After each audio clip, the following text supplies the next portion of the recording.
Hello student, এখন আমরা বসে দেখি 6.1 এর 14 নম্বর অঙ্কটা করব। তো দেখো কি বলেছে অঙ্কটাই।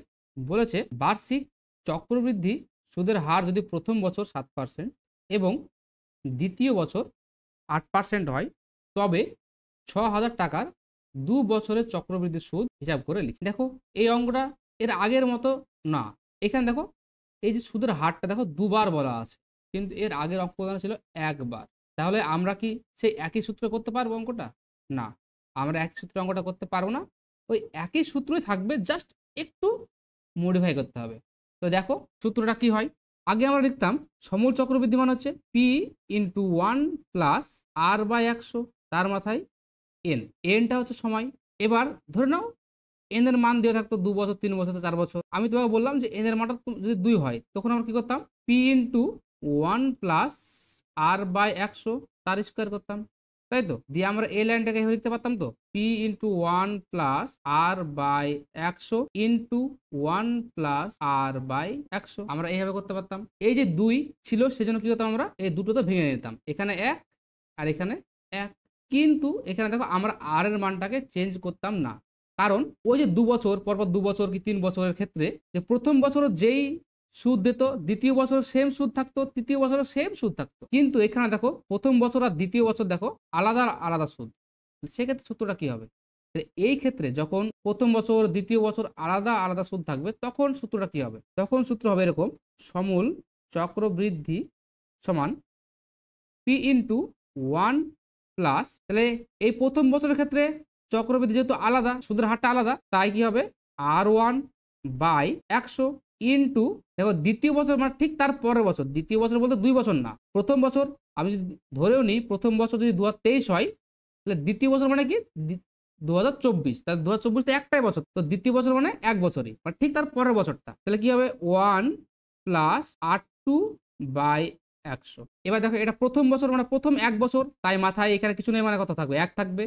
এটাও ঠিক দ্বিতীয় বছর, তাহলে এর মাথায় কিছু নেই মানে কত থাকবে? 1 বছর। তাহলে এই 1 আর এই 1 যোগ মিলে কত হয়? 2 হচ্ছে। দেখো তাই শেষে কি বলেছে, যে 2 বছরের চক্রবৃদ্ধি সুদ তোমাকে নির্ণয় করতে হবে। তাহলে এটা হচ্ছে সূত্র। তাহলে আমরা অঙ্কটা করি। তাহলে এখানে পি সমান 6,000 টাকা, R1 সমান 7%, R2 সমান 8% তোমাকে দেওয়া আছে। আর দেখো এই যে বছর, এই 2 বছরটা আমরা এখানে এন সমান 2 বছর লিখবো না। কেন লিখবো না? কারণ দেখো এই 2 বছরটাই দেখো এই যে প্রথম বছর আর দ্বিতীয় বছর বলে ভাগ করে দিয়েছে, এই যে এই জায়গাটাই। তাহলে অতএব সমূল চক্রবৃদ্ধি সমান P into 1 plus R1 by 100 to the power N. N মানে কত হচ্ছে? এই যে 1 বছর প্রথম বছর, তাই এখানে 1 into 1 plus R2 by 100 to the power N হয়। তাহলে এনটা কত? ঠিক তার দ্বিতীয় বছর মানে ঠিক তার পরের বছরটা, তাহলে ওইখানেও সেই 1 হবে। তাহলে এই 1 আর এই 1 যোগ করলে কত হচ্ছে? এই যে এই 2। তাহলে আমার সূত্র ঠিক আছে। এবার মান বসাই। পি হচ্ছে 6,000 ইন্টু 1 প্লাস আর হচ্ছে R1 হচ্ছে 7 বাই 100 ইন্টু 1 প্লাস R2 হচ্ছে 8 বাই 100। তাহলে 6,000 ইন্টু লসাগু করো 107 বাই 100 ইন্টু 108 বাই 100। তাহলে এখানে 3টে শূন্য আছে, কেটে দিলাম। এই নিচেও 3টে শূন্য কেটে দিলাম। তাহলে 6 107 আর 108 গুণ করলে হয় 69336 বাই নিচে কত আছে? 10। তাহলে এক ঘর আগে দশমিক হবে 6933.6। দেখো আমাকে তো সমূল চক্রবৃদ্ধি চাইনি, আমাকে অ্যান্সার কি দিয়েছে? বলেছে 2 বছরের চক্রবৃদ্ধি সুদ নির্ণয় করো। তাহলে অ্যান্সার লিখে দিই।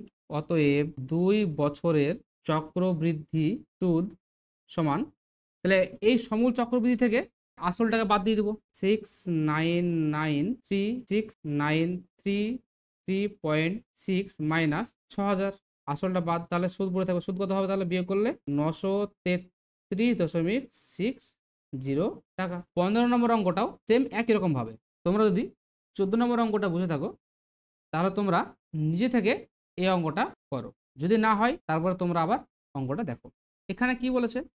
বলেছে বার্ষিক চক্রবৃদ্ধি সুদের হার যদি প্রথম বছর 5% এবং দ্বিতীয় বছর 6% হয়, তবে 5,000 টাকার 2 বছরের চক্রবৃদ্ধি সুদ নির্ণয়। তাহলে কি কি দেওয়া আছে?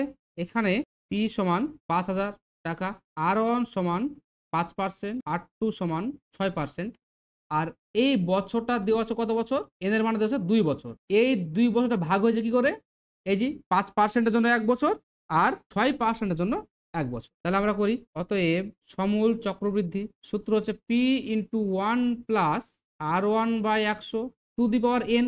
এন কত এখানে, প্রথম বছর, তাহলে প্রথম বছর 1 বছর কেটেছে, into 1 plus R2 by 100 to the power N. তাহলে এনটাও মানে দ্বিতীয় বছর, তাহলে দ্বিতীয় বছর ঠিক তার পরের বছর, মানে 1 বছরটাই কেটেছে, তাহলে 1।